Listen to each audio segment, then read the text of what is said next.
नमस्कार, मैं हूं आपके साथ हर्ष भारद्वाज। जश्न आजादी आज के दिन हम मना रहे हैं और आज जब भारत की बात होगी तो आज के भारत की बात नहीं होगी, 1947 से लेकर आज तक के भारत की बात होगी कि किस तरीके से भारत को आजादी मिली और भारत ने कितने युद्ध लड़े और आज भी भारत अपनी रक्षा क्षेत्र को इतना मजबूत किए हुए है कि अपना दमखम दुनिया में दिखा रहा है। आज बात होगी कि किस तरीके से 1947 से लेकर आज तक अपने आप को हमने मजबूत किया और ऐसा मजबूत किया कि सबसे बड़ा देश, सबसे ऐसा देश जो अपने आप को शक्तिशाली कहता है यानी अमेरिका, वो भी भारत का डंका कहीं ना कहीं मानता है। आखिर ये कैसे हुआ? क्योंकि शुरुआती दौर में हमने देखा कि किस तरीके से हम चले, लेकिन उस तेजी से नहीं चले, लेकिन हाँ धीरे धीरे वो गति हमारी बढ़ती गई और उसके बाद जब 2024 आ चुका है, 2024 में किस तरीके से हमने अपने आप को मजबूत बनाया है।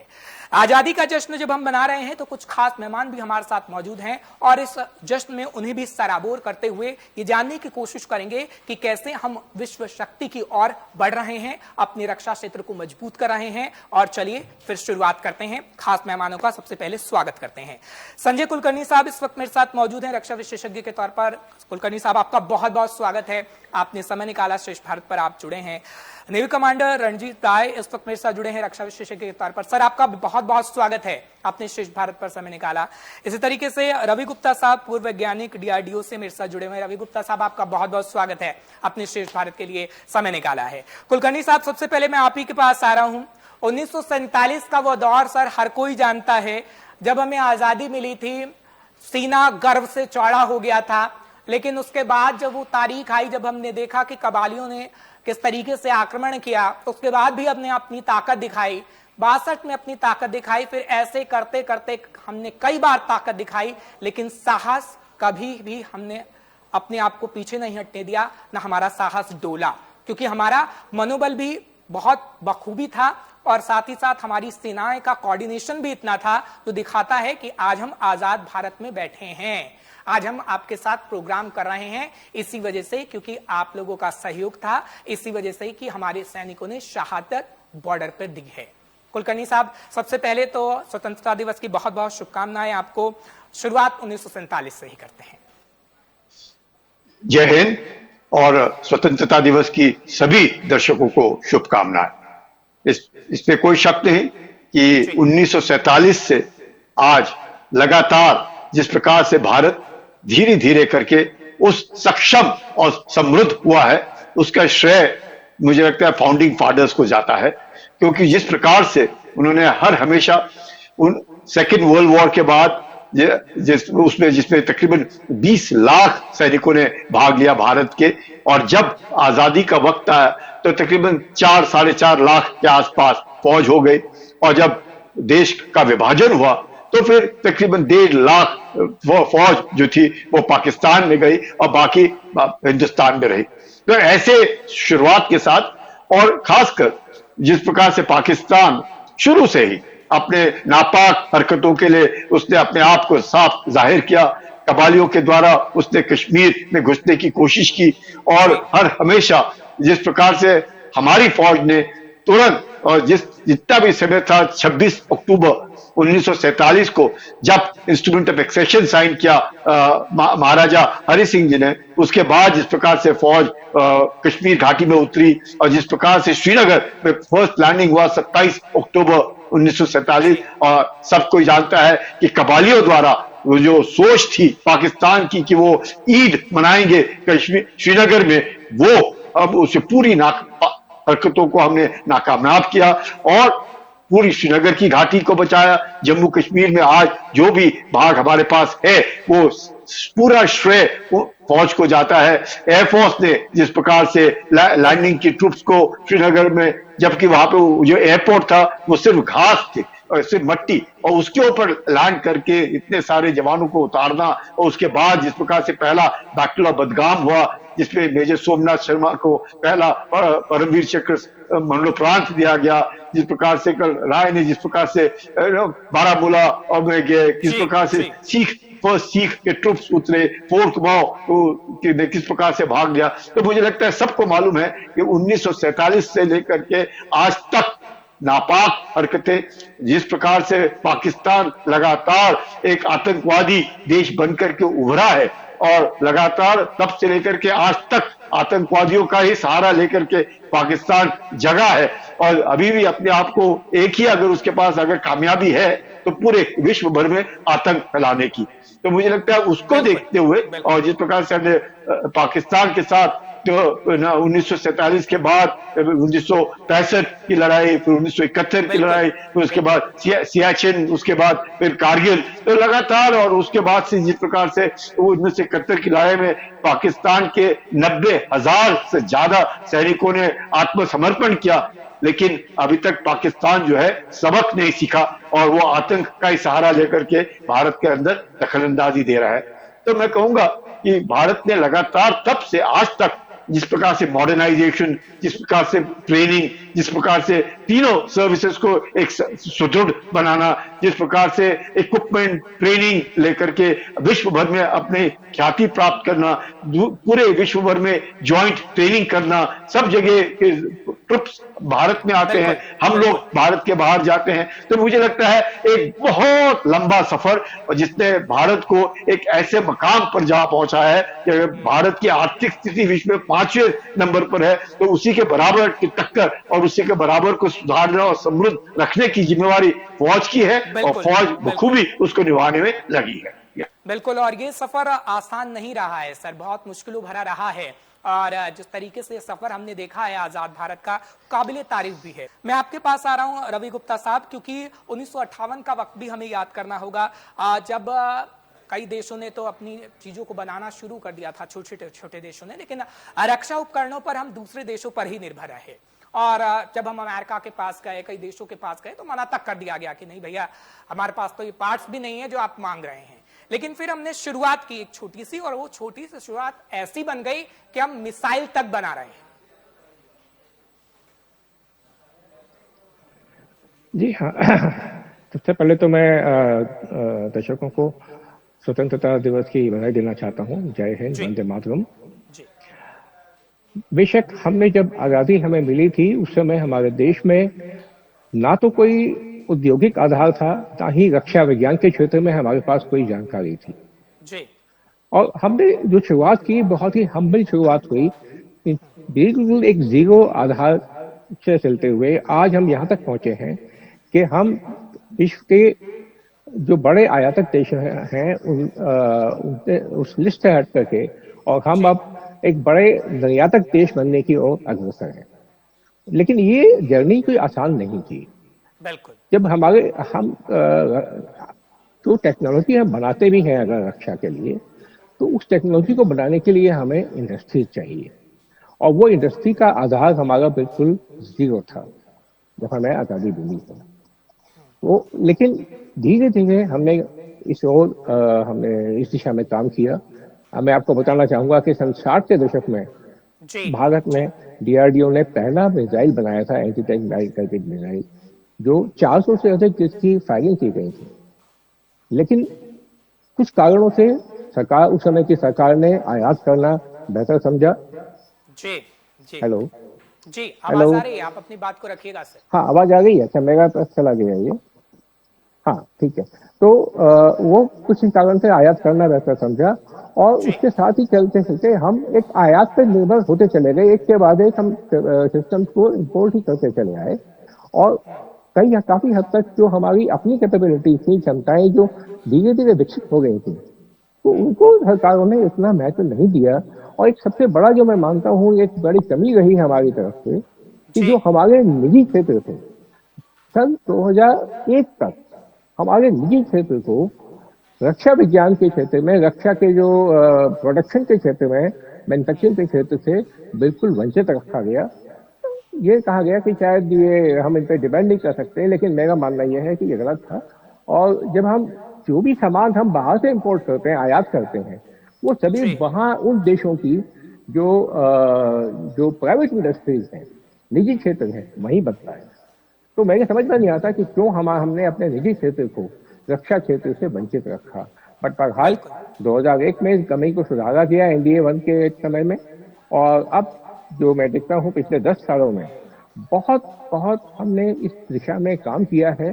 पूरा, चाहे निजी क्षेत्र हो, चाहे हमारा जी। सरकारी क्षेत्र की इकाइयां डीपीएसयू हो, उनको हमने सशक्त बनाने में बहुत महत्वपूर्ण कदम उठाए हैं।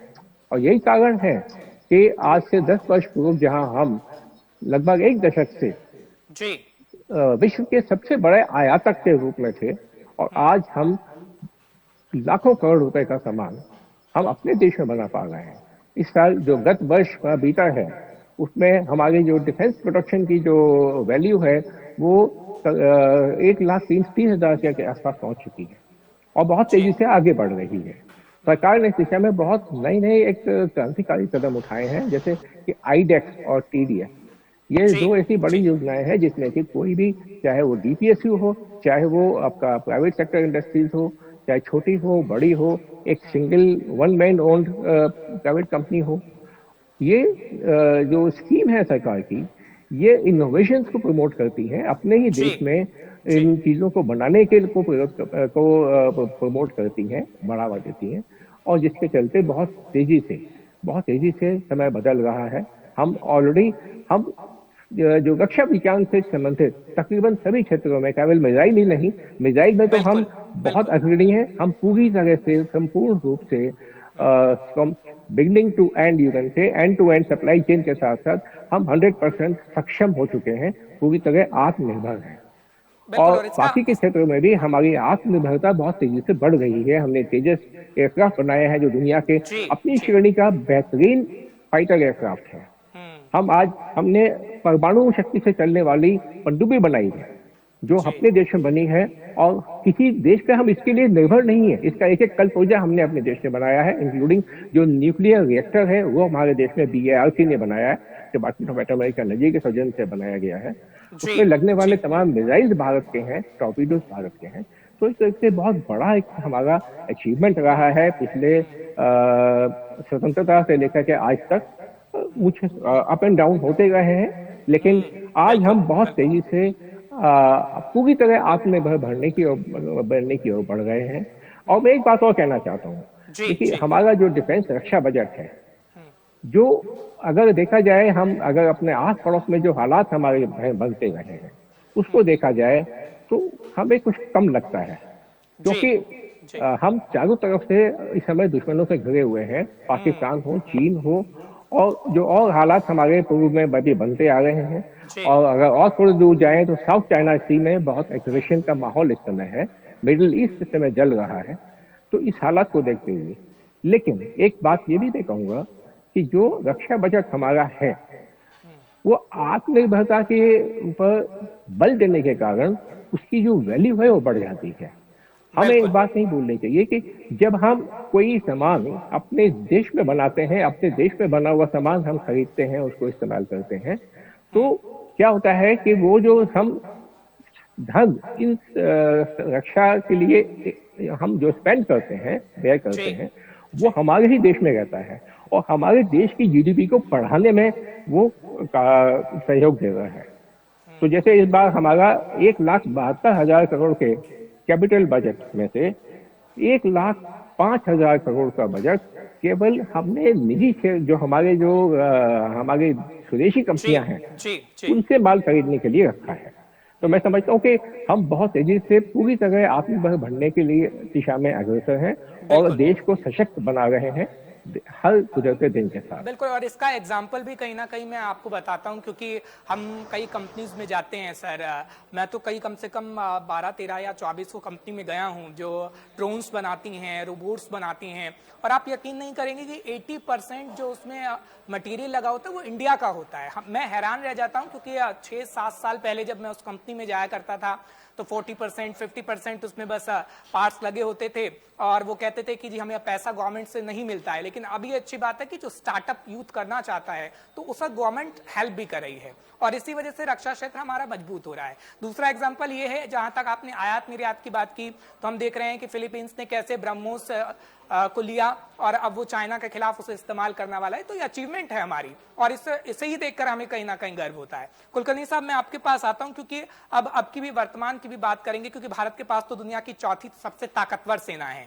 अभी की हम बात करते हैं तो सिचुएशन हम देख रहे हैं कैसी है, बांग्लादेश में क्या सिचुएशन हो रही है, एक तरफ चाइना है तो दूसरी तरफ पाकिस्तान है। अभी सीडीएस साहब अनिल चौहान साहब ये कह भी रहे थे कि हम पाकिस्तान से छद्म युद्ध लड़ रहे हैं। दूसरी तरफ कैसे तनावपूर्ण हालात हैं, बांग्लादेश में कैसी सिचुएशन है। अच्छा, दो कंट्री की और आप पहले से बात कर लीजिए कि कैसे नेपाल को उकसाया गया, कैसे श्रीलंका में हालात बनाए गए। तो हमें सभी फ्रंटों से लड़ना होगा। कैसे हम इसके लिए अभी भी तैयार हैं, कितना तैयार होना होगा?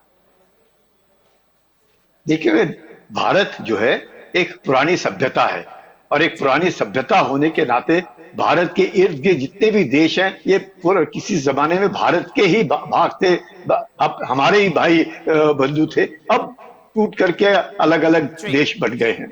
तो ऐसे इसमें हम देखेंगे कि भारत की एक जो अपनी पहचान है उस पहचान को समझना, ये जो अपने पड़ोसी देश हैं उन्हें भाता नहीं है, और खासकर चीन को।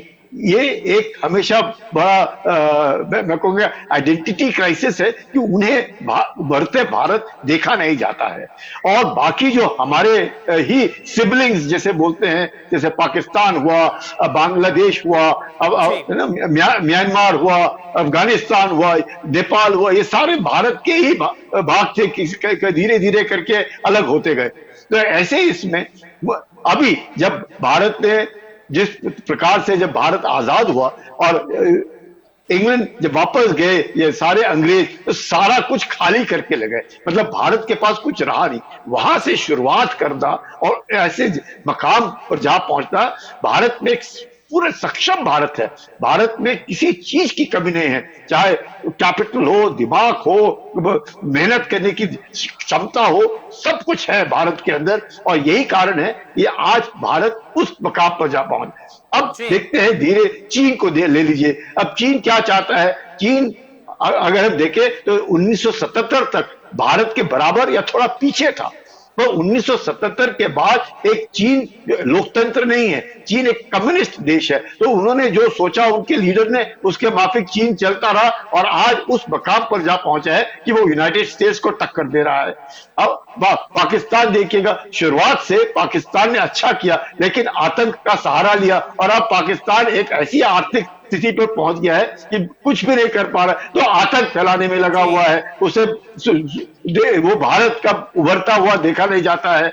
अब बांग्लादेश में देखिए कितनी मेहनत से उन्होंने बांग्लादेश को, शेख हसीना ने उस मकाम पर जा पहुंचाया, तो उनको नहीं भाया और उन्होंने इस तरीके से कार्रवाई की कि आज देख लीजिए बांग्लादेश में क्या हो रहा है, हम देख रहे हैं अफगानिस्तान में क्या हो रहा है, हम लोग देख रहे हैं श्रीलंका में क्या हो रहा है, हम लोग देख रहे हैं नेपाल में क्या हो रहा है, मालदीव में क्या हो रहा है, तो अपने म्यांमार में क्या। तो इर्द गिर्द चीन है, क्योंकि अब चीन एक समृद्ध देश होने के कारण वो पैसे खर्च करता है और पैसे दे करके इन देशों को खरीदने की कोशिश करता है। और धीरे धीरे हमने देखा कि श्रीलंका में क्या हो गया। तो ऐसे हालत में भारत जब सब कुछ आत्मनिर्भर भारत इतना आसान नहीं है। जब शुरुआत हुई हमने इंडियन ऑर्डिनेंस फैक्ट्री बोर्ड बनाया, अब ऑर्डिनेंस फैक्ट्रीज थी, अब हमने उनका धीरे धीरे करके कॉर्पोरेटाइजेशन किया, प्राइवेट इंडस्ट्रीज को बीच में लाया। बाकियों के दिन में जिस प्रकार से आप देखते हैं, बीआरओ देखते हैं, आप डीआरडीओ देखते हैं, तो हर एक इसमें धीरे धीरे करके जब हम अपने आप को रिस्ट्रक्चरिंग कर रहे हैं, ये देख करके कि आने वाले युग में कैसी लड़ाई होगी, क्या पुराने वाले युग के जैसे लड़ाई होगी या नया एक न्यू हाइब्रिड वॉरफेयर होगा, जिसपे आपने को क्या कहे कि साइबर वॉरफेयर है, स्पेस है, आर्टिफिशियल इंटेलिजेंस है, कंप्यूटर्स हैं। तो ये सब को देखते हुए हम धीरे धीरे करके ऐसे अपने आप को तैयार करें। भारत युद्ध नहीं चाहता है, तो भारत पूरा यकीन करेगा कि युद्ध ना हो, और युद्ध ना होने के लिए चाहे वो न्यूक्लियर हो, चाहे टेक्नोलॉजी हो, चाहे अपने कंप्यूटिंग टेक्नोलॉजीज हो, आर्टिफिशियल इंटेलिजेंस हो, सब में, स्पेस हो, सब में आगे रहना है। जैसे समझा रहे थे मिसाइल टेक्नोलॉजी हुई या अपने एयरक्राफ्ट से, जब तक हम लोग उस मकाम पर नहीं जा पहुंचेंगे जहां डेटरेंस, कम से कम डेटरेंस की काबिलियत, चाहे हमारे पास प्यूरिटिव डेटरेंस हो या प्रिवेंटिव हो, जैसे भी हो, यानी यकीन करना है कि भारत के ऊपर कोई आंच ना है, भारत के ऊपर कोई बुरी नजर से ना देखे। अगर देखने की हिम्मत करता है तो भारत उसकी टक्कर देने की काबिलियत, और उसको ये है, उसे लगना चाहिए कि ये मधुमक्खी का छत्ता है। सीधा तौर पे कहते हैं कि उसके आंखें फोड़ने की हिम्मत रखता है, हम तो टक्कर भी नहीं कहते, भारत रखता है आंखें फोड़ने की हिम्मत, और कई बार ऐसा किया भी है। कुलकर्णी साहब।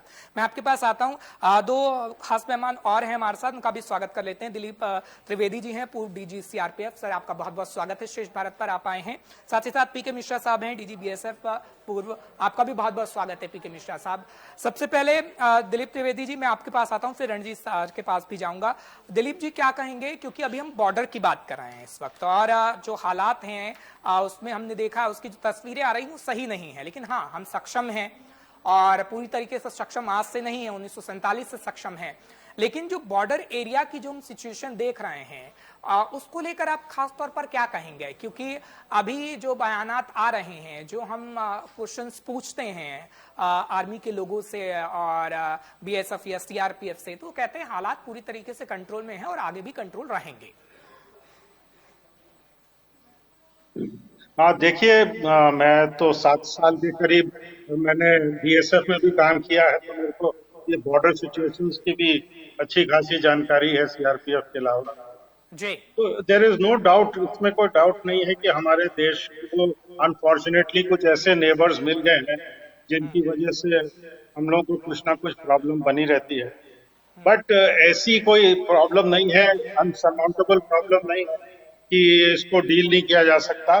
ठीक है, अभी जैसे बांग्लादेश में हालात है, इससे एक प्रेशर तो जरूर आएगा, एक इन्फ्लक्स पॉपुलेशन का हिंदुस्तान में आने का, एक लार्ज पॉपुलेशन हिंदुस्तान की तरफ आने की कोशिश करेगी वहाँ के हालात, अंदरूनी हालात को देखते हुए।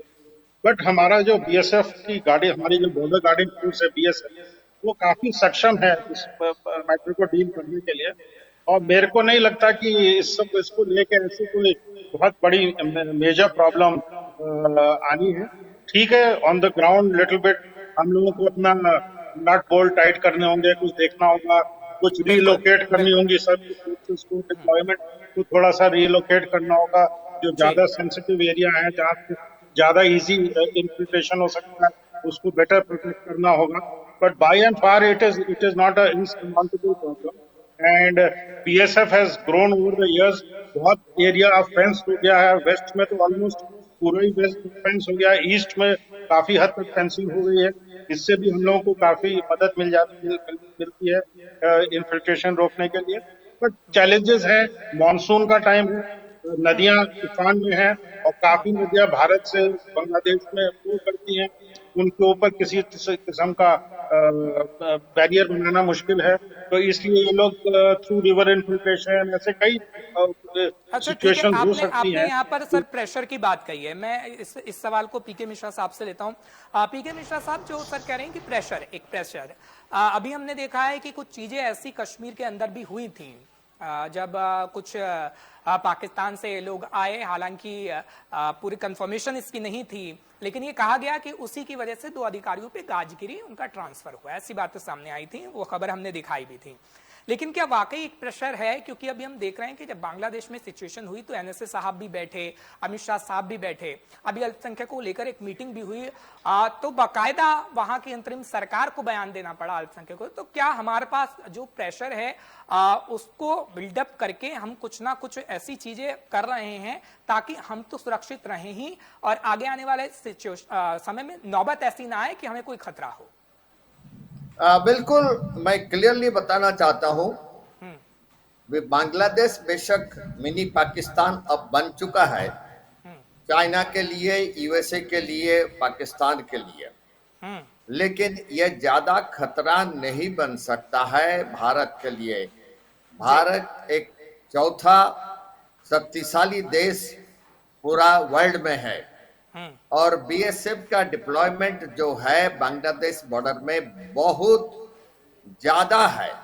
जितने हमारा रिवर्स और नालियां जाते हैं बांग्लादेश को, उसके ऊपर ज्यादा निगरानी रखा जाता है, और इलेक्ट्रोमैग्नेटिक फेंसिंग भी पास में लगाया गया है, और सैटेलाइट्स और ड्रोन्स टेक्निकल इक्विपमेंट के साथ उनके ऊपर निगाह रखा जा रहा है जी। हम जो खबर लिए थे अभी, जो बांग्लादेश का अभी सिचुएशन जो हुआ, मोहम्मद यूनुस का अभी इंटरिम सरकार तो बन ही गया है, लेकिन ये तो मोहम्मद यूनुस जो है उनका नोबेल, मैं बता रहा हूँ बड़ा खुल के, नोबेल पुरस्कार उनको जैसे मिला था बिल क्लिंटन और हिलारी क्लिंटन के वजह से मिला था, और वो कैसे ग्रामीण बैंक का चेयरमैन बनने के लिए कोशिश कर रहे थे। वो जब pressure bill Clinton, Hilari Clinton और ओबामा जी ने शेख हसीना के ऊपर डाले थे, और प्रॉब्लम यह हुआ कि जो बाइडेन क्लियरली बताए शेख हसीना को, मेरे को सेंट मार्टिन आइलैंड दे दीजिए,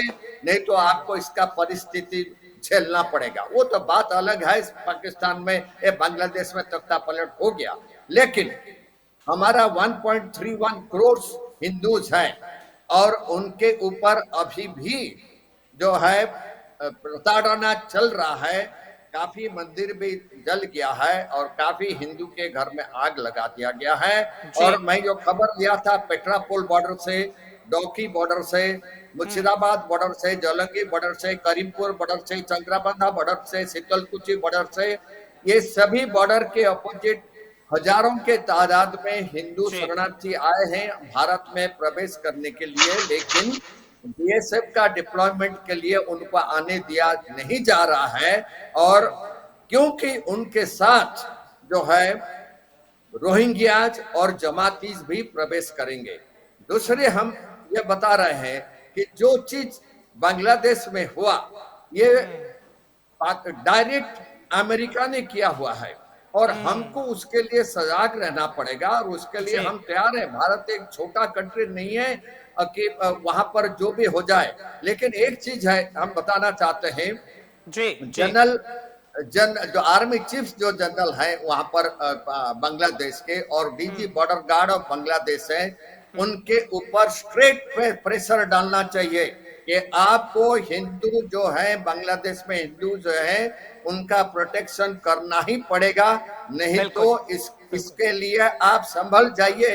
ये भारत है, उसमें जो है आपका 75% बॉर्डर जो है आपको भारत के साथ लगा हुआ है। आपका जितने सामान आता है आप सिर्फ कपड़े के सिवाय बाकी सब चीज भारत से लेते हैं। आप जो है पीके मिश्रा साहब ये बात हमने याद भी दिलवाई है, क्योंकि अभी मैं देख रहा था, एक खबर भी पढ़ रहा था, अमित शाह साहब ने जब मीटिंग की है तो एक नोटिफिकेशन भी मैं पढ़ रहा था जिसमें हमने उन बातों को कहा है, पॉइंट आउट किया है कि भैया ये चीजें आप देख लो कि कितने का व्यापार है, क्या क्या है हमारे पास, और उसके बाद ही आप आगे की सिचुएशन को देखिएगा। रणजीत सर, मैं आपके पास आ रहा हूं, क्योंकि अभी जो बात कर रहे थे पीके मिश्रा साहब, वो चाइना की भी कर रहे थे, अमेरिका के भी कर रहे थे। अब हमने आसपास के फ्रंट की तो बात कर ली है, लेकिन जो अमेरिका और चाइना की दुश्मनी है उसके पीछे कहीं ना कहीं कई देश पिस रहे हैं। अब आप अमेरिका को देखिए या चाइना को देखिए, चाइना की बात तो हर देश को अस्थिर करने में आती है। आप श्रीलंका को ले लीजिए, अभी तो बांग्लादेश में भी ये बात सामने आई है और अमेरिका की बात भी सामने आ रही है। लेकिन अमेरिका और चाइना के चक्कर में जो कई देशों को अस्थिरता देखनी पड़ रही है, आखिर वो कब तक? क्योंकि कई देश तो बर्बाद हो चुके हैं, लेकिन भारत को ऐसे में कौन सी रणनीति अपनानी होगी? बिल्कुल, जो आपने बोला चाइना के बारे में मैं आऊंगा, लेकिन आपने बहुत अच्छी बात कही। एसएमई, भारत की तरक्की तब होगी जब हमारे एसएमईज को फायदा होगा, लोन मिलेगा, क्योंकि टेक्नोलॉजी उनके पास है। एप्पल ने छोटे छोटे एसएमईज लेके बड़े बन गए, माइक्रोसॉफ्ट ने छोटे छोटे एसएमईज लेके बने बन गए। तो मैं बहुत खुश हूं, आपने बात की थी एसएमईज, और हमारा जो इस बजट में कहते हैं उनकी मदद करेंगे। अब आप आइए चाइना पे।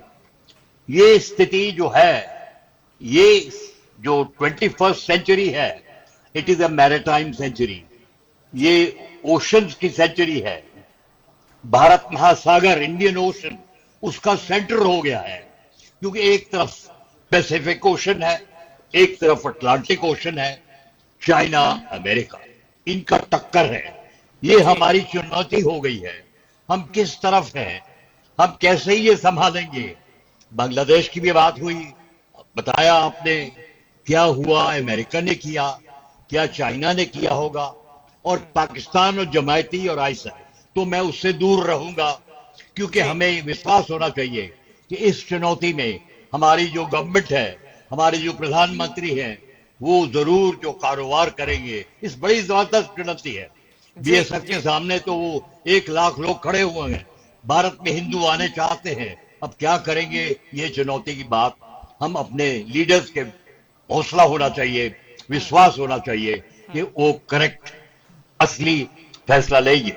लेकिन चाइना ने अपना जो मैरीटाइम था इस शताब्दी में मैरीटाइम टाइम उनको तगड़ा नहीं था, तो उन्होंने क्या किया, साउथ चाइना सी ले लिया to increase their maritime domain, और ले लिया। अब उसने टेक्नोलॉजी लगा के छोटे छोटे जो आइलैंड थे उनको बड़ा बना के मिसाइल भी लगा दी, एयरफील्ड भी लगा दिया, और अब कहते हैं टूरिज्म भी करेंगे। बेचारे छोटे देशों को, बिल्कुल ठीक किसी ने बोला, जो है फिलीपींस, वो कोर्ट में भी गए लेकिन उनको UNCLOS को भी कर दिया। तो हमें जो है इंफ्रास्ट्रक्चर बढ़ाना पड़ेगा। मैंने सुना कि ये जो है चाइना का इंफ्रास्ट्रक्चर के सामने जो गडकरी साहब और हमारे प्रधानमंत्री ने दम लगा के पैसा दे के किया है, हम बहुत सुरक्षित हो गए। जनरल साहब ने भी बताया आपको।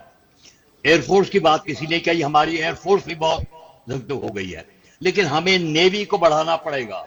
वो गुप्ता साहब ने जो बताया, हमारे पास एक परमाणु पावर के ऊपर एक सबमरीन भारत ने बना दी, क्या सलामी होनी चाहिए उनको। It is the most complicated design in the world, लेकिन समुद्र में रहती है। और हमारा जो देश है, भारत का उत्तर देश है, जो बिहार है, यूपी है, कश्मीर है, उन्होंने तो कुछ देखा ही नहीं है कि समुद्र क्या होता है। उनको समझाना पड़ता है। इस शताब्दी में ये ट्रेड जो हमारा है, 90 से ज्यादा प्रतिशत जो हम ले रहे हैं रोज, चाहे घी हो, चाहे खाना हो, या टेलीविजन हो, या आयरन ओर हो, या कोई सीमेंट हो, इतनी अतादी चीजें हम अभी तक इंपोर्ट करते हैं। तो हमारी जो तगड़ी है नेवी, उनको संभालना पड़ेगा कि हमारा ट्रेड कभी नहीं रोके, जो चाइना कोशिश कर रहा है। तो मैं ये बता दूं कि ये चुनौती है। हम क्वाड में हैं, लेकिन क्वाड मिलिट्री नहीं है, हम कोऑपरेशन करते हैं। अमेरिका ने हमारे साथ शुरू किया, अब ऑस्ट्रेलिया और जापान भी आ गए हैं। तो हम शक्तिशाली डेमोक्रेटिक देश है अभी, लेकिन मैरीटाइम सेंचुरी में हमको अपने भारत महासागर को संभालना पड़ेगा। हमारी नेवी कहती है हम काफी तगड़ी है उसके लिए, लेकिन कह रहे हैं इंडो पैसिफिक में हमारे को जाना पड़ेगा। तो अब 77 गणतंत्र दिवस पे मैं ये कह रहा हूँ कि हमें की जो सिचुएशन हमने पिछले दिनों से देखी है ना सर, उसके लिए कहीं ना कहीं एक तगड़ा प्लान बनाना पड़ेगा। कुलकर्णी साहब, यही सवाल मैं आपसे लूंगा। बस एक छोटा सवाल रवि गुप्ता साहब से ले लेता हूं, क्योंकि अभी जो रणजीत साहब ने जिक्र किया है, रवि साहब, आत्मनिर्भर भारत का भी हम जिक्र कराए हैं, एक टेक्नोलॉजी ट्रांसफर का जिक्र होता है। अच्छा ठीक है, कई देशों के साथ हमारा करार है कि भैया ये टेक्नोलॉजी आप हमें ट्रांसफर करिए, लेकिन वो थोड़ा समय लग रहा है। आखिर ये चुनौती क्यों, और इस चुनौती से आखिर हम कब तक पार पा पाएंगे? क्योंकि देखिए, कोई भी अपनी टेक्नोलॉजी आसानी से तो नहीं देता है, लेकिन हमने करार किया हुआ है। रवि सर, देखिए, मैं एक बात तो बिल्कुल स्पष्ट कर देना चाहता हूं कि रक्षा क्षेत्र बहुत ही सेंसिटिव क्षेत्र होता है, और कोई भी देश चाहे जैसा मर्जी करार हो, आज तक किसी देश ने हमें टेक्नोलॉजी ट्रांसफर सही मायने में किया नहीं है। मैं डंके की चोट पे कहता हूं, किसी देश ने नहीं किया, चाहे वो अमेरिकन साइड से हो, चाहे रशियन साइड से हो। केवल स्क्रू ड्राइवर टेक्नोलॉजी आती है, ब्लूप्रिंट आते हैं, यहाँ पे अगर टेक्नोलॉजी हमें ट्रांसफर की गई होती तो क्या कारण है कि हम उसको आगे फर्दर डेवलप नहीं कर पाए? क्योंकि वास्तविकता यह है कि टेक्नोलॉजी ट्रांसफर का केवल नाम का रहा है, वास्तव में टेक्नोलॉजी ट्रांसफर कुछ नहीं किया गया है। जो भी टेक्नोलॉजी, कोई भी देश रक्षा क्षेत्र में अगर आपको आत्मनिर्भर बनना है, तो हमें केवल और केवल टेक्नोलॉजीज अपने ही देश में बनानी पड़ेंगी, और कोई गुजारा नहीं है, कोई चारा नहीं है। और देखिए, टेक्नोलॉजी में 3-4 चीजें होती हैं। एक होता है प्राइमरी इनोवेशन, उसके बाद होता है उसकी know how and know why. कोई अगर थोड़ी बहुत नो हाउ दे भी देगा, आपको नो वाई कि ये पूछा इसमें इस डिजाइन का क्यों लगाया गया, ये कोई भी नहीं देगा, आज तक किसी ने नहीं दिया है। तीसरी चीज है आपके पास मैन्युफैक्चरिंग में, जो आपने इनोवेट किया उसको मैन्युफैक्चरिंग में उतारने के लिए जो आपको शक्ति चाहिए, वो आपके इंडस्ट्रियल इंफ्रास्ट्रक्चर से आती है। DRDO ने जब शुरुआत में काम शुरू किया था, तो हमारी इंडस्ट्री, इवन जिसे कहते हैं कि बिल्ड टू प्रिंट, कि आपको प्रिंट दे दिया गया, सारी ड्राइंग दे दी गई, उसके बाद भी वो बना नहीं पाते थे। DRDO की हैंड होल्डिंग के कारण आज हमारी इंडस्ट्री इस हालत में पहुंची है कि बिल्ड टू रिक्वायरमेंट, कई क्षेत्रों में बिल्ड टू रिक्वायरमेंट की सेना उनको रिक्वायरमेंट देगी और वो उसके ऊपर टेक्नोलॉजी और प्रोडक्ट बना के दे देंगे। आज हम वहां तक पहुंचे हैं, इसमें बहुत समय लगा है, लेकिन ये जरूर संभव है कि हम अपनी इंडस्ट्री को सपोर्ट करें, हम प्रेफरेंशियली अपना सामान उन्हीं से खरीदें। लेकिन मैं आपको इसके अलावा, आपने जो क्वेश्चन पूछा था, मैं एक और बड़ी इंपॉर्टेंट बात बताना चाहता हूँ, 2 मिनट लूंगा आपसे, कि ये जो हमारे आसपास जो वातावरण बन रहा है, इसका एक बेसिक आधारभूत एक कारण क्या है? उस कारण को समझने के लिए हमें 2000-3000 साल का हमारा इतिहास देखना पड़ेगा। भारत एक समय में विश्व की सबसे बड़ी आर्थिक शक्ति होता था, 1/3 से ज्यादा वर्ल्ड जीडीपी भारत से होती थी। ये हम जो हमारे जो अटैक हुए हैं वो क्यों हुए हैं? क्योंकि हमने अपनी आर्थिक शक्ति तो बनाए रखी, ट्रेड खूब किया, लेकिन अपनी मिलिट्री को हमने कमजोर होने दिया। एंड जैसा कि विंग कमांडर रंजीत साहब ने कहा, सबसे बड़ी बात है हमने अपनी नेवी को कंप्लीटली इग्नोर कर दिया। भारत में जो एक बहुत बड़ी नेवी होती थी, शिप बिल्डिंग का एक इंडस्ट्री थी, उसको कंप्लीटली हमने इग्नोर कर दिया और इसके कारण हम गुलाम बनते चले गए।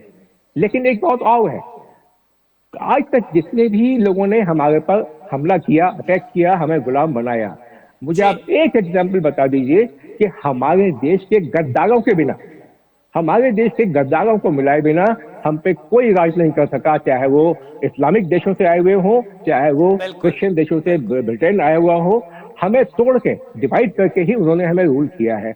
आज भी हमारे देश में ऐसी बहुत सी ताकतें हैं जो अपना हमें तोड़ने का, हमें अंदर से तोड़ने का कोशिश कर रही हैं, और जिसके कारण हमें जिनसे हथियार देना, बाहर के जो देश शत्रु हैं उनसे मुकाबला करने में हमारी सेना पूरी तरह सक्षम है। लेकिन जो हमारे देश के अंदर बैठे हुए हैं, जो आए दिन तोड़ने की बातें करते हैं किसी न किसी बहाने से, वो क्यों कर रहे हैं? क्योंकि जो बाहर के शक्तिशाली देश है, अमेरिका, चाइना, ये आज हमें इंडिया को क्यों तोड़ना चाहते हैं? क्योंकि वो नहीं चाहते कि भारत एक स्ट्रॉन्ग कंपटीटर बन के उभर के आए।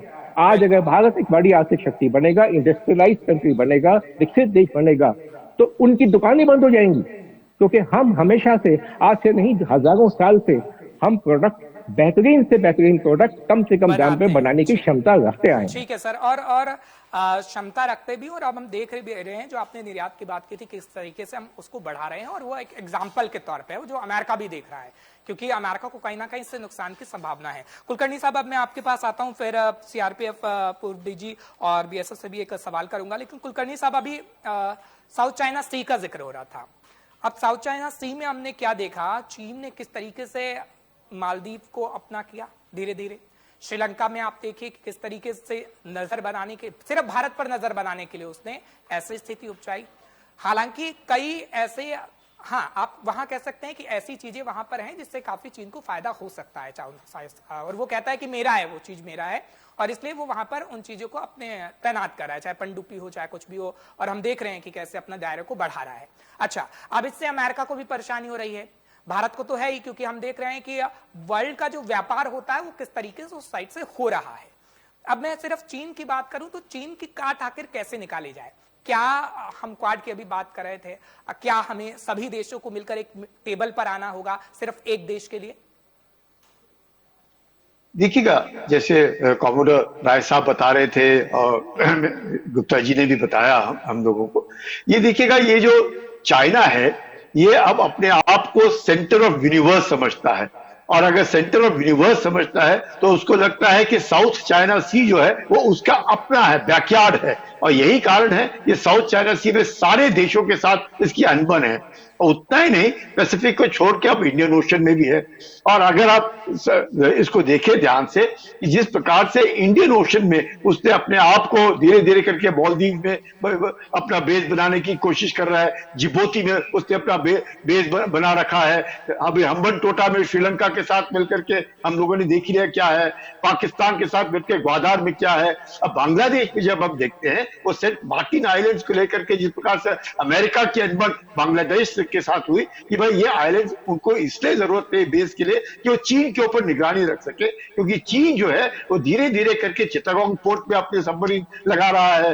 जिस प्रकार से देखिए कोको आइलैंड्स के पास म्यांमार के साथ, क्योंकि चीन भी चाहता है कि उसका 80% तेल जो स्ट्रेट ऑफ मलाक्का से गुजरता हुआ चाहता है, उसको अपने आप को वो वल्नरेबल समझता है। तो वो सोचता है कि क्यों ना मैं चाइना म्यांमार इकोनॉमिक कॉरिडोर को लेकर के बांग्लादेश को साथ में लेकर के यहां से सीधा पाइपलाइन कुनमिंग के साथ लेकर के भी सीधा, जिससे कि किसी प्रकार से वो निर्भर न रहे इंडो पैसिफिक में। जिस प्रकार से धीरे तो वो बे ऑफ बंगाल में चीन अपना दबदबा चाहता है, जिससे किसी प्रकार से भी उसको तेल की रुकावट ना है जो वो मिडिल ईस्ट से लेने की कोशिश करता है। तो इसको देखते हुए हमने भी यकीन करना है और हम लोग भी ध्यान दे रहे हैं कि किस अमेरिका के साथ हो या जापान के साथ हो, ऑस्ट्रेलिया के साथ हो, बाकी जो अपने लोकतंत्र देश है यूके के साथ है, फ्रांस के साथ है, हम सब मिलकर के ये हमारा मकसद क्या है, rule of law, freedom of navigation, कि जो इंटरनेशनल वाटर्स हैं उनमें कोई दखल अंदाजी ना दे। लेकिन चीन का जो विस्तारवाद है उसमें कोई रुकावट नहीं दिख रही। चीन धीरे धीरे अपने विस्तारवाद को लेकर के दूसरे देशों को पैसा दे करके उनको फुसला करके उस देश में घुस करके, जिस प्रकार से China Pakistan economic corridor, China Myanmar economic corridor, belt and road initiative, इनसे धीरे धीरे उन देशों में घुसता है और फिर उनको इतना उधार देता है कि वो उधार को चुका नहीं सकते। और फिर जैसे हम्बन टोटा ले लिया, ग्वादार ले लिया, तो धीरे धीरे करके कोई 99 साल के लिए, कोई 45 साल के लिए, और जिस प्रकार से अब हम देखिए रहे बांग्लादेश में तख्ता पलट, तो ये सब ये जो हो रहा है भारत के इर्द गिर्द हो रहा है। और बहुत जरूरी है, जैसे बता रहे थे, ये अंदरूनी दुश्मन है वो भी उतना ही सक्रिय है जितना बाहर का दुश्मन है। बाहर का दुश्मन निपटने के लिए हम लोग सक्षम हैं, हमारे पास अच्छी फौज है, हम उसका मुकाबला कर सकते हैं। तो ये जो अंदरूनी दुश्मन है इनको निपटने के लिए हमें काफी कुछ सोचना होगा और इनके ऊपर हमें काबू करना पड़ेगा। नहीं तो ये जो ताकतें हैं ये भारत को धीरे धीरे करके खोखला बनाने की कोशिश करेंगे। और भारत जानता है। अच्छा, एक ऐसा बयान भी सामने आया था सर, उसको लेकर मैं एक सवाल लेता हूं, दिलीप सर के पास जाता हूं। अंदरूनी दुश्मन की बात कुलकर्णी साहब ने शब्द को कोड किया। अब जो बांग्लादेश में सिचुएशन हुई है, कुछ लोग कहते हैं कि भारत में भी हो सकती है। मैं नाम नहीं लूंगा क्योंकि आप तो जानते ही हैं कि विपक्ष का कोई नेता हो या कोई भी ऐसा व्यक्ति हो जो चाहता हो कि आगे आने वाले समय में भारत की सिचुएशन कैसी हो, वो क्रिटिकल बनाने की कोशिश करते हैं जो अंदरूनी दुश्मन होते हैं। तो क्या ऐसे हालात कभी भारत के अंदर भी आ सकते हैं सर? क्योंकि ये बहुत बड़ा शब्द है, अंदरूनी दुश्मन। नहीं, मुझको नहीं लगता कि ऐसी कोई सिचुएशन भारत के अंदर आ सकती है। एंड इंटरनल दुश्मन तो बहुत बड़ा स्ट्रांग वर्ड है, क्योंकि अगर देखा जाए तो opposition to government does not necessarily mean वो दुश्मन हो गए। There is always going to be democracy में डिफरेंट वॉइसेस होंगे, तो वॉइसेस को सुनना, उससे अंदर के टेंशंस रिलीज करना, that is more important rather than this की। और इंडिया इज टू बिग, बहुत बड़ा इंडिया, बहुत स्ट्रांग है इंडिया, एंड कोई ऐसे इशू ही नहीं हो सकता कि इंडिया के अंदर वाले दुश्मन लोग अब वो कंट्री को डिस्टेबलाइज कर दें, कुछ कर दें। हम लोगों ने देखा इन द पास्ट बड़े बड़े इश्यूज आए। एक नक्सलाइट मूवमेंट हुआ छत्तीसगढ़ को, बात होती थी कि पशुपति से तिरुपति तक कॉरिडोर बना देंगे, रेड कॉरिडोर, और ये होगी और कश्मीर आजाद कर लेंगे। नॉर्थ ईस्ट में इतने मूवमेंट्स हुए, एंड में India is able to control all these internal dissents because हमारे पास एक बहुत पावरफुल मशीनरी है of the central police forces. We have got the local police forces also working in these areas, and सब में काफी nationalism भरा हुआ है। They have as a matter of fact, और आप देखे जाए तो शहादत पॉइंट ऑफ व्यू से तो हमारी पुलिस फोर्सेस की शहादत सबसे ज्यादा होती है इस देश में। बट गिवन वो सब को देखते हुए मुझे नहीं लगता कि भारत को कभी भी इंटरनली इस तरह का खतरा हो सकता है कि हमारी कंट्री को स्प्लिट कोई करा सके, या इन अंदरूनी दुश्मनों की वजह से बाहर वाले हमारे ऊपर कब्जा कर ले। ये इज नॉट पॉसिबल, एंड थोड़ी डिसेंट की वॉइसेस डेमोक्रेसी में होनी भी चाहिए। ठीक है, पीके मिश्रा साहब, इसी से जुड़ा सवाल लेता हूं क्योंकि इसी को मैं आगे बढ़ाऊंगा, क्योंकि आप जितने भी एक्सपर्ट बैठे हैं आप इस चीज को तो मानेंगे ही कि कश्मीर का जहां तक मैं बात करता हूं, कश्मीर के जो पॉलिटिकल सिनेरियो रहा है मैं क्षेत्रीय पार्टियों का जिक्र करता हूं, वो बिल्कुल अलग रहा है। कई नाम, आप यासीन मलिक को ले लीजिए, कई नाम ऐसे हैं सर जो ऐसा काम करते आए हैं जो पाकिस्तान के आकाओं को खुश करते आए हैं। अब इन अंदरूनी दुश्मन का क्या करें? हाँ, धीरे धीरे सिचुएशन ठीक हुई है, मैं ये नहीं कहता। आप देखिए 370 को हटाया गया, अभी आप वहां पे सिचुएशन जाइए कि पाकिस्तान का झंडा नहीं दिखता है, आप आराम से कहीं पे भी घूम सकते हैं। मैं खुद गया हूं सर कश्मीर, कई बार जा चुका हूं, बुरहान वानी के समय से भी गया था, उस वक्त मैंने रिपोर्टिंग भी की थी। और अब का जो सिचुएशन है वो थोड़ा बदल चुका है। तो क्या कहेंगे, वहां का अंदरूनी दुश्मन क्या अभी भी बैठा है? पाकिस्तान में मैं अभी मैं बता रहा हूं, कश्मीर में जो है अंदरूनी दुश्मन जो है हजारों के तादाद में अभी भी बैठे हुए हैं। अगर कोई बोले कि नहीं है वो गलत है, क्योंकि टोटल पीर पंजाल रेंज आप देखिए, पीर पंजाल रेंज में बहुत पाकिस्तानी मिलिटेंट्स अभी मौजूद हैं। आप देखिए लास्ट 4 महीना देख लीजिए कितनी अटैक हुआ है हमारा सिक्योरिटी दस्ता के ऊपर। तो 370 35 पे चला गया, ठीक है, लेकिन ये जितनी यहाँ पर जो अंदरूनी जो लीडर्स हैं जो हमारा देश के खिलाफ में हैं, पर्टिकुलरली जो ओवरग्राउंड जो लीडर है वो तो ठीक है, वो तो कब्जे में आ जाएंगे, लेकिन जो अंदरूनी में है, आप देखिए जब वहां पर कुलगाम में चल रहा था, ऑपरेशन चल रहा था, जब पीर पंजाल में इंसिडेंट चल रहा था, जम्मू कश्मीर का यूनिफॉर्म पहना हुआ डीएसपी उनको इंफॉर्मेशन इंटेलिजेंस दे रहा था। तो ये अंदरूनी जो है हमारे पास बहुत है। अब आप नहीं सोच सकते कि सब इनको जो है निकालना, ये बहुत फील्ड इंटेलिजेंस, ग्राउंड इंटेलिजेंस बहुत जरूरी है जो है कश्मीर में हमको देखने के लिए। और ये पीर पंजाल जो है ये काफी बड़ा एरिया है। आप देखिए कठुआ हो, अभी वहां पर उरी हो, पुंछ हो, खनेतर नाला हो, मंडी मंदिर हो, रियासी हो, उधमपुर हो, सब जगह ये लगा हुआ है। हमको वो एरिया क्लियर करना है। और ये जितने जो है पाकिस्तान वहां पर जितने मिलिटेंट्स हैं उनको ड्रोन्स के, चाइनीज स्टेल्थ ड्रोन्स, उनको वेपन्स और ग्रेनेड जो है मदद करता है। और इनको आप देखिए कुलगाम में जब इंसिडेंट हुआ, जब 4 मिलिटेंट मारे गए, उनको अंडरग्राउंड बंकर बनाया गया था उनको रखने के लिए। पूरे गांव मिलकर के बंकर बनाए गए थे, बनाए थे, और ये होल विलेज वाज इन्वॉल्व। इसका मतलब काफी तादाद में जो है अंदरूनी ताकत उनका है। इसके साथ साथ मैं 2-3 बात और दोहराऊंगा आपको। ठीक है। ये बांग्लादेश के ऊपर थोड़ा सा एक पॉइंट और बताऊंगा कि ऐसा नहीं है सेंट मार्टिन आइलैंड, जिसको जिंजीबर नारिकेल जिंजीराम बोलते हैं, वहां मैं 3-4 बार वहां गया हूँ। 2 फीट का वो समुद्र के समतल से 2 फीट ऊपर को है, तकरीबन 9 किलोमीटर फ्रॉम कॉक्सेस बाजार से साउथ पॉइंट से 9 किलोमीटर दूरी पर है। अब वहां जो है अमेरिका और चाइना का लड़ाई चल रहा है, कौन उसको लेगा? बेगम जिया हैज क्लियरली कन्फर्म टू अपना जो बाइडेन को, हम आपको, मैं अगर प्राइम मिनिस्टर बनूं आपको हम उसको दे देंगे। चाइना का भी अपना इंटरेस्ट है, लेकिन एक चीज और मैं बताऊंगा, हम किसी से भी कम नहीं है, भारत किसी से भी कम नहीं है। आपको मैं बताना चाहता हूँ INS विशाल हमारा 3rd एयरक्राफ्ट कैरियर अभी हमारा कोचिन शिपयार्ड में बन रहा है। It will be ready by any time and it will be there in, हम साउथ चाइना सी को पेनिट्रेट कर सकते हैं। 2 और चीज जो इंडिया ने बना है, हमारा जब पठानकोट एयरबेस में स्ट्राइक हुआ था ऊज रिवर से वो लोग आए थे, इलेक्ट्रॉनिक फेंसिंग, जो है रिवर्स और नाला जो पाकिस्तान को जाता है हमारा कश्मीर से और पंजाब और यहाँ से जम्मू से, उसके ऊपर हम इलेक्ट्रोमैग्नेटिक फेंसिंग भी अभी बना रहे हैं। उसके ऊपर हम खबर लेते रहते हैं।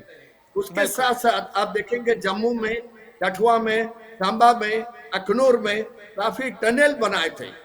पाकिस्तान रेंजर्स और पाकिस्तान आर्मी काफी टनल्स बनाए थे।